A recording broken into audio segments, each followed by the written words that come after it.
Sup, Gary? Your proposal at today's draft meeting was the bomb. Looks like it was a serious hit with the guys, too. Higher-ups included. You really killed it this time. Thanks, Alan. I couldn't have done it without you, though. Without your constant help and support. That proposal would have never been submission ready. I seriously doubt I could have done all of this on my own. Don't give me too much credit. All I did was get some documents together. But I'm not kidding, Gary. That thing was genuinely impressive. If all goes well here, our company revenues are going to the moon. All the department heads and even the CEO was surprised. Have you been planning this thing for a long time? It looked like months of preparation went into it. Well, I came up with the rough idea for a pretty long time ago, but I kind of felt like it sucked, so I just sat on it for ages. I guess you can call it a lack of confidence. Without you finding all those documents and encouraging me to go the distance with it, it probably would have stayed that way forever. Your talent are wasted on you, my dude. I wish I had brains to come up with ideas like that. Quit it, bro. It was just a fluke, I swear. Besides, I could never pull in better sales numbers than you. You're a beast when it comes to shifting merch.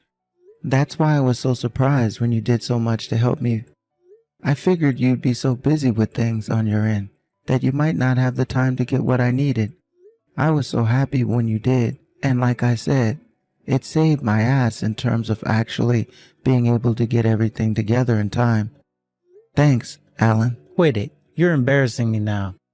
Anyway, enough with the chit-chat. Let's get down to the important stuff. What do you say we go and get some celebratory beers this weekend? Or more specifically, a pre-promotion celebration? I guess your plan for today are to get home quickly and share the good news with your wife. Yep, pretty much. What's up, bud? You seem kinda deflated. Aren't you looking forward to telling your wife? No, I am looking forward to it. She'll probably be pleased.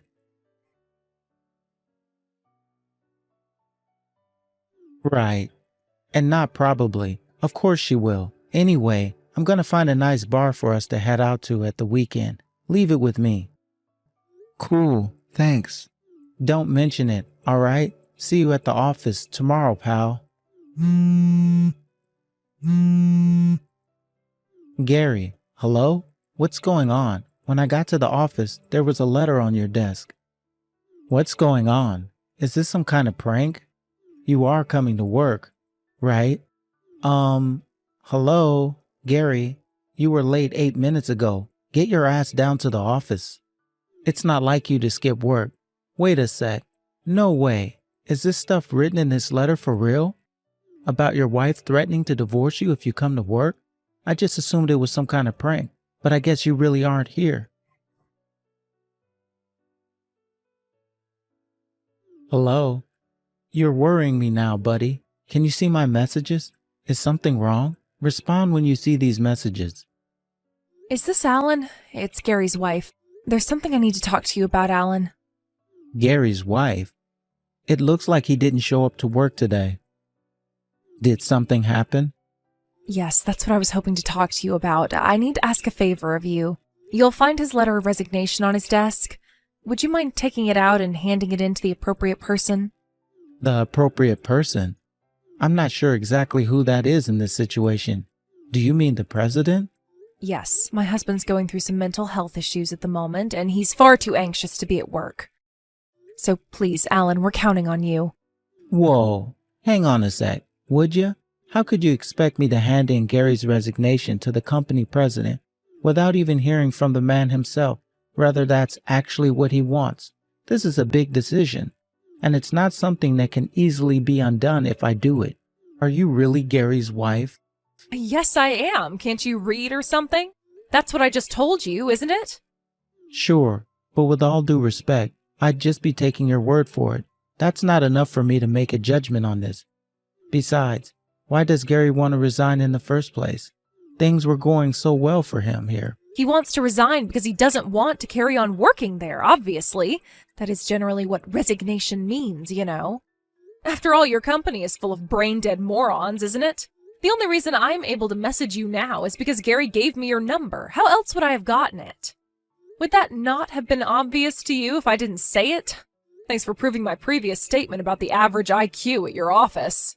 Even still, I can't go ahead with something so major based on a sudden bunch of messages from someone I've never met.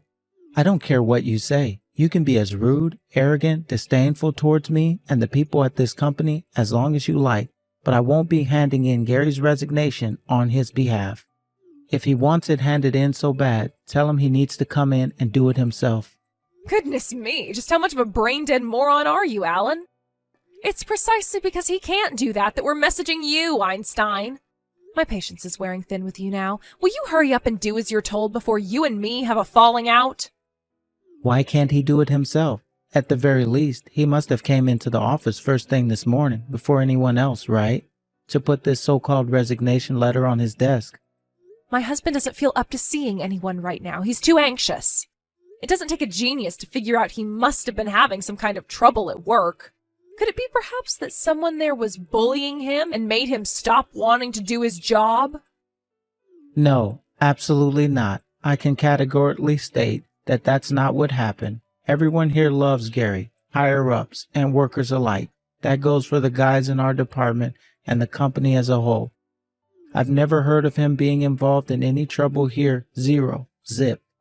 Everyone loves him? Now I really have heard it all. You don't have to try and cover for him. I am his wife, you know. I know everything. And what's that supposed to mean? That he's a useless, good-for-nothing social misfit who's no good for anyone for anything. Go on, admit it. I bet he causes trouble for you all at the office pretty much every day, doesn't he? Don't hold back. You can be honest with me, Alan. I'm sure you know it would be in everyone's best interests if you helped him to quit. What the hell? Are you sure you're not making some kind of misunderstanding here? We cannot be talking about the same Gary. Sure, maybe he's not the most proactive when it comes to suggesting new ideas or pushing things forward, but when it comes to the fundamental understanding of the way things work here and the mechanisms behind our business strategies, there's no one more knowledgeable than Gary. Not just that, but ask him a question and he'll explain in detail until he's sure you understand absolutely everything. He often picks up on things the boss says during meetings that most of us miss. Then he'll go around the office afterwards making sure everyone understood. I guess that's what I'm trying to say here, is that you're wrong. Gary's a highly competent worker who's vital to this company, and not just that, but he's one of the nicest guys I've ever known. If you were genuinely his wife like you say you are, there's no way you'd be attacking him in this way. No, dear, like I said, the only reason you've fallen for Gary's trickery is because you're a pea-brained moron with an IQ lower than my shoe size. Besides, who the hell do you think you are? Anyone would think you were his labor union representative. You should remember you're nothing but one of his co-workers. Yes, I am his co-worker, but I'm also his friend, which means if he was ever in trouble, I would want to be there to help him. There's no way I'm handing in this letter of resignation based on the dubious claims of a complete stranger who messaged me out of the blue, slandering and denigrating him. You really are a grade A hypocrite. What's the weather like up there on your high horse, Mr. Perfect? Would you like a sainthood? Should I start calling you Jesus? Do you have any idea how much my husband slacks off at home? Huh? Despite the fact that he should cook my dinner as soon as he gets home from work, he never does any such thing. He doesn't do the laundry, he doesn't wash the pots, he doesn't clean the house. Instead, he pathetically attempts to do it all in one go on his days off. I don't think I need to tell you how filthy that means our house gets. He obviously has no intention of fulfilling his obligations to his family. Hang on a second. If my memory serves me correctly, I'm pretty sure I remember Gary telling me his wife was a stay-at-home housewife a little while back. Do you have a job? No. Huh? I despise the notion that it's a woman's job to do the housework. But sadly, patriarchal notions of male chauvinism and the oppression of women are woven just as deeply into the fabric of society as they ever were. The idea that women should be in the kitchen is parochial and antiquated, an anachronism. I mean, come on, don't you think it's strange? The idea that we should be the ones who do the cooking and cleaning just because we're women? Hang on a second. It's not that I think women should do all that stuff just because they're women. Wait, are you telling me Gary does literally everything? He both works full-time and does all the cooking, cleaning, and housework? Of course he does. It's a man's job to provide for the woman, and that includes at home, too. He's the one who got down on one knee and begged me to marry him. He's the one who made me change my surname. Surely this is the least he can do for me in return. Forgive me for asking this, but are you forcing your wife to do all of the housework? No, I'm still single. I knew it. How did I know? You must give off single energy. With old-fashioned ideas like yours, you'll never find a girl who wants to marry you. Me, I wouldn't want a man who thinks like you if you paid me $1 million. It looks like the conversation went a little off track. For the time being, would you just tell Gary to get in touch with me when he can? I'd really like to discuss what happened today with him directly. I'm afraid that's not going to be possible. You see, Gary's phone broke yesterday. All right. Well, can you tell him to stop by my house then? I can't do anything without hearing what his wishes are in all of this. Not happening. Excuse me? Why not? Rather he does end up quitting his job or not. Surely you understand it would be irresponsible to go ahead with this without speaking to him first. If you're really Gary's friend, as you seem to be claiming you are, then I suggest you start having a little more consideration for his feelings. I've made his wishes abundantly clear, and if you choose to continue willfully ignoring that, then you're nothing but an enemy. You won't be seeing my husband at the office anymore, all right? You can do this, Alan. We're counting on you. What? Quit ignoring everything I say. I am not handing in that letter.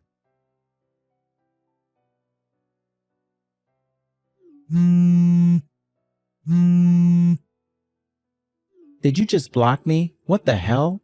Hello? Can you see this message? Alan, are you awake? Gary? Is it really you? Yes. Sorry to message you at this time.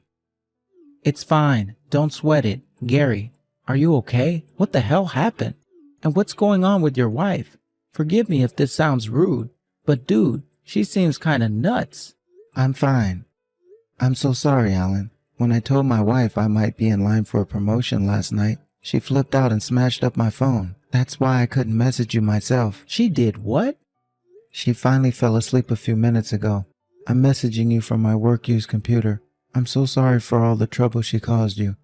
Bro, I feel awful for everyone at work having to deal with me not being there on the fly like that too. Don't sweat it, Gary. Really, it can't be helped. But dude, are you really quitting the company? Yeah. She said if I don't quit the company, she'll divorce me. Wait, what? Hang on. I don't follow. That makes no sense. Isn't a wife usually pleased when her husband gets a promotion? She said if I spend any more time at the office than I already do, our family will fall apart. She told me I need to stop spending so much time at work and start properly fulfilling the duties I took on when she gave me her hand in marriage. She probably thinks if I get a senior position at the company, my hours will go up and she won't be able to boss me around and bark orders at me at my house as much. What the hell kind of twisted, messed up logic is that? I guess I could understand a woman feeling anxious about the prospects of her man spending more time at the office, but not for a reason like that. I mean, what the hell?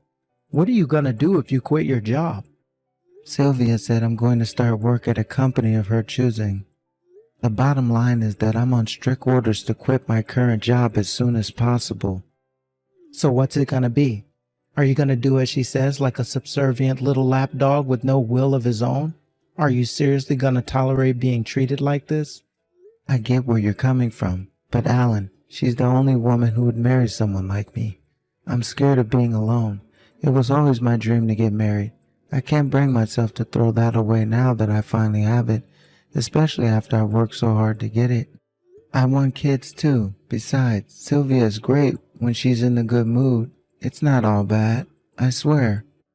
So you're gonna spend the rest of your life walking around on eggshells, terrified of doing or saying the wrong thing and never able to truly speak what's on your mind. Are you gonna just do as she tells you for eternity? I didn't want to say this, but you're pretty much her slave. What? It couldn't be more obvious to me that she looks down on you. The way she spoke about you made it seem as though you were nothing more than a piece of dirt on the bottom of her shoe. Like you were her plaything, to be tossed around, controlled, and manipulated as she sees fit. There's no way she treats you with respect and decency at home. I just know it. Go on, tell me. I'm right, aren't I? Well, I guess you are, but I only have myself to blame. It's because I'm not working hard enough.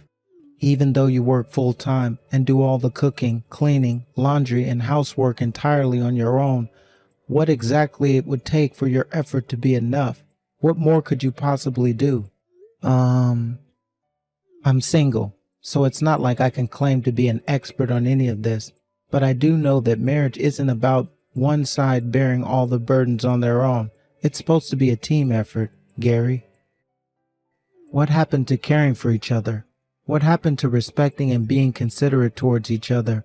Surely that's what married life you imagined for yourself looked like. 'Cause I know for sure it didn't look like the one you're living. Tell me, Gary, are you happy? I don't know. I always thought I could make things better by working harder. I see. Listen, I won't say anything else on the matter. I've said my piece. It's your life, and these are your decisions to make. But if you're gonna quit the company, then you at least hand in your resignation letter yourself. All right, got it. If you ever change your mind and need my help, I'll be there in a heartbeat. Whenever, wherever, rain or shine, I have your back, bro. See you later. Hey, Alan, hang on a sec. Do you really think my proposal has a chance of making it? Huh? If you ask me, I think there are a bunch of things wrong with it. It's unpolished and full of flaws. No. You're thinking about this the wrong way. Those aren't flaws. They're points for improvement. If there are things that need working on, then all we need to do is have the necessary discussions and work on them.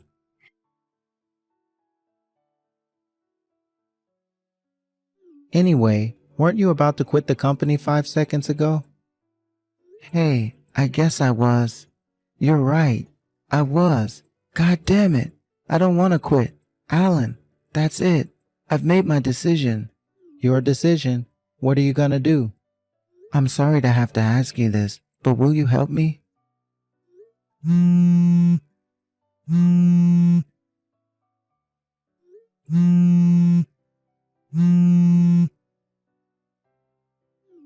where are you right now? I see you finally woke up then. Good morning. Today was a late one, huh? I just asked you a question. Answer me. Where the hell are you? Where am I? I'm at work, of course. What? But you promised me you'd never go again. When I woke up, all of your things were gone. I don't understand. You've got some serious explaining to do. Alan let me leave my stuff at his place. What? Whatever. Cut the crap and get your ass back home right this instant. You promised me you wouldn't go to the office anymore. You lied to me, you despicable traitor. I didn't promise you a thing. You decided that on your own with no input from me. Besides, I won't be coming home anymore. I already canceled the contract with the landlord. You have until the end of the month to find someplace else to live. What? What the hell are you talking about? What utter nonsense. Do you seriously think I'm going to tolerate you breaking your promises like this? I'll divorce you. I swear I will. Okay, divorce sounds good, huh? I can't take being with you anymore. I've reached my physical and emotional limit with your selfish, domineering behavior. You pick fault with literally everything I do. You launch into a vile, humiliating triads of abuse against me on a daily basis. What exactly was I to you? A housemaid? Your personal ATM? Your slave? I don't know what you wanted. But one thing for sure, it sure as heck wasn't a marriage. That's why we're finished. It's over. We're done. What? No. Oh, please don't do this, baby. Just wait a second, okay? Let's not do anything brash in the heat of the moment. What are you talking about? Why would you come at me with all of this stuff all of a sudden? It's like you're a different person. It's not all of a sudden. I was just deceiving myself into believing you weren't a vile, abusive control freak for a very long time. I convinced myself I should keep my mouth shut and tolerate it because I loved you and wanted our marriage to work. But then I stopped and thought about it, and that's when I realized I never married you to live a life like this. What the heck is this crap? Just how dumb and irresponsible can you be? Am I speaking to a child? Adults don't just give up the moment they don't get their way. That's how 3-year-olds behave. Quit throwing your toys out of the stroller and suck on your milk bottle for a while. It'll help you calm down. If you're not satisfied with your life, you should come up with ways to improve it and put in the hard work required to actualize it, not throw a tantrum and flip everything upside down in a rage. Why am I the only one that has to work hard? What have you done to make this relationship work? Go on, name one thing. All you do is sit on your phone scrolling Instagram, playing games and reading manga all day. The only time you make an effort with your appearance is when you go out to drink with your girlfriends. You help yourself to my savings and spend my money on the most pointless, frivolous crap imaginable whenever you feel like it. Look at it from my point of view. Can you name a single positive thing about being married to you? There aren't any, are there? Marriage isn't about one side constantly having to endure bullshit while the other side does whatever they want all the time. Oh my God, Gary, what happened to you? You're horrible. How can you say such awful things to me? You never used to be like this. You used to be kind. You used to be so sweet and thoughtful. You've changed. My kindness has limits. Not standing up for yourself in the face of constant belittling, abuse, and manipulation isn't kindness, it's weakness. But you are basically right. After all, it's precisely because I changed that I'm breaking up with you now. It was thanks to my workplace and certain amazing coworkers that I finally realized what I needed to do anyways. I'll be sending you the signed divorce papers to your parents' house tomorrow. See to it that you get it handed in with your signature on them before the end of the week. No, wait, please. Are you just going to end things without even talking to me first? How could you be so irresponsible? You're the one who drove me to this, Sylvia. Not only that, but you completely refused to work and forced me to keep on top of literally everything at home, even though I was working full time. Why do you think you get to force me to do your bidding, like some kind of slave, while you slob around on the sofa all day, eating potato chips and endlessly scrolling on your phone?